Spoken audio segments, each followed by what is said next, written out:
Si on n'essaye pas de changer les choses, on ne peut pas râler que les choses ne changent pas. L'idée, c'est que si on s'engage maintenant, si on a déjà conscience d'aider les autres, on l'a pour toute la vie en fait. Bonjour et bienvenue dans Paroles de candidats. Dans ce podcast, nous allons à la rencontre de sociétaires comme vous, hommes, femmes ou représentants d'associations, tous engagés. Leur point commun, ces personnes ont décidé de vous représenter à l'Assemblée Générale et de soutenir en votre nom le projet Maïf en devenant élus des sociétaires. Aujourd'hui, je vais à la rencontre de Elena qui va nous en dire plus sur ses motivations et ses engagements. Bonjour Elena. Bonjour Alice. Tu m'accueilles aujourd'hui dans les locaux de la famille. Alors, est-ce que tu peux me décrire où on se trouve et ce qu'on y fait ? On se trouve du coup au 520 avenue Max Juvénal, donc c'est près des Allées Provençales à Aix. C'est les locaux de l'association, mais c'est surtout une épicerie sociale et solidaire pour les étudiants. Donc c'est tout peint de bleu, comme la charte graphique de la famille. Qu'est-ce qu'on vient y faire à la famille ? Les gens, ils achètent, ils ont des rendez-vous. Donc on a des services civiques, on a des bénévoles qui sont là pour accueillir toute la journée les étudiants. Que ce soit pour l'épicerie, donc pour vendre les produits, mais aussi pour les aiguiller, pour les aider, pour les écouter. Et donc c'est un endroit qui est plein de vie. Il y a pas mal de monde, mais il y a aussi des bureaux dans lesquels on peut s'isoler pour parler un petit peu, pour se retrouver. Et du coup, c'est quoi l'objectif de la famille ? Alors cette association, c'est une association de jeunesse pour les étudiants, par les étudiants. C'est une asso qui est là en fait pour améliorer les conditions de vie des étudiants, mais aussi leur pédagogie. On travaille sur leurs examens, sur comment se passe finalement leur vie à l'université, mais aussi comment ça se passe en dehors. Est-ce qu'ils vivent bien ? Est-ce qu'ils ont assez d'argent pour prendre les transports ?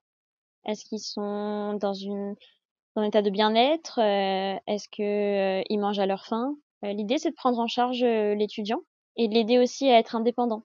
Le statut d'étudiant a toujours été un statut précaire. C'est fou parce que quand on parle à des parents d'étudiants, ils nous disent « Ah ben moi aussi je mangeais des pâtes quand j'étais étudiant, moi aussi j'avais pas un rond ». Et en fait, c'est une situation qui ne change pas.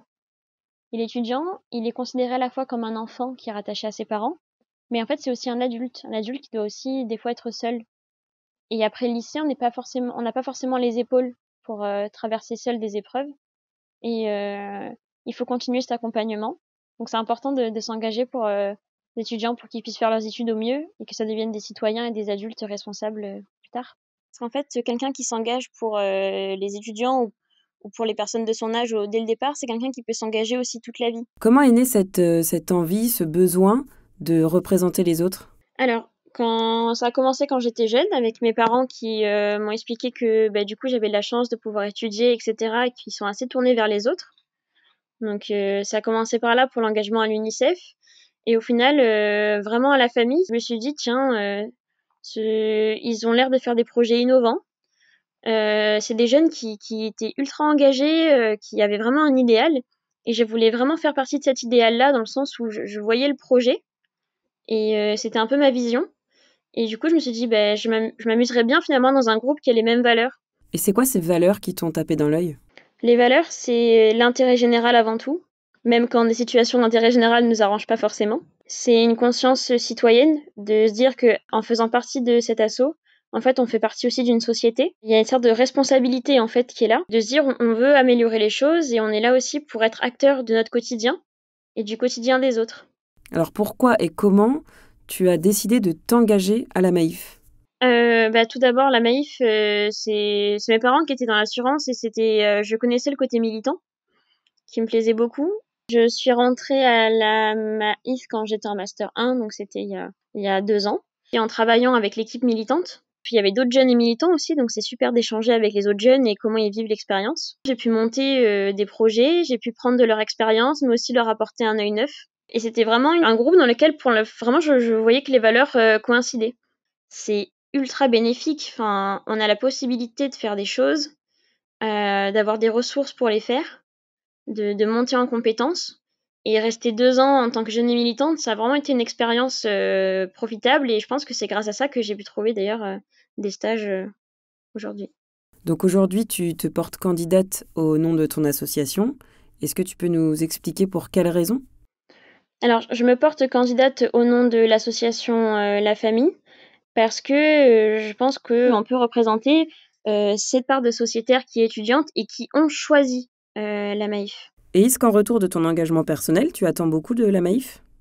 Je sais pas si je lui en demanderai beaucoup, mais du moins, je lui rappellerai que les militants sont au cœur justement de ce qu'elle fait. Et si on lui en demande beaucoup, c'est parce qu'on sait qu'elle le peut. C'était un militant qui avait dit que la Maïf, c'était une vieille dame, mais qui n'avait pas peur. Et je pense que c'est le cas.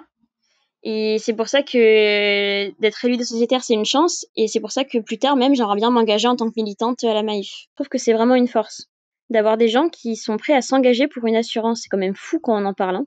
Les gens s'engagent dans une assurance. Quelle idée. C'est important de participer à tous ces actes-là et à encourager ce modèle-là, parce que c'est un modèle que pas tout le monde a. Et c'est un modèle qui peut perdurer, mais que si on le prend en main et si la majorité vote. C'est quoi le message que tu voudrais faire passer aux sociétaires pour les inciter à voter ? Déjà, je pourrais dire 2 choses.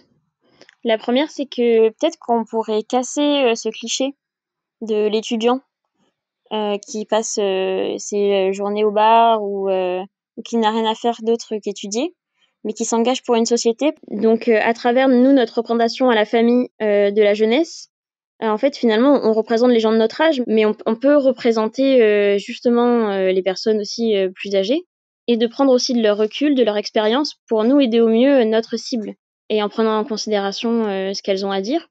Pour nous, derrière, faire passer un message à la jeunesse. Pour toi, c'est essentiel aujourd'hui de s'engager ? Si on n'essaye pas de changer les choses, on ne peut pas râler que les choses ne changent pas. Donc s'engager, c'est aussi faire progresser, c'est aussi améliorer. Et on peut pas rester passif face à une situation, quelle que soit la situation. Si on veut porter des revendications, on se doit d'essayer de les changer de son côté. Un peu comme le colibri. Si on est tous des colibris, on peut éteindre l'incendie tous ensemble. Voilà, c'est tout pour cet épisode.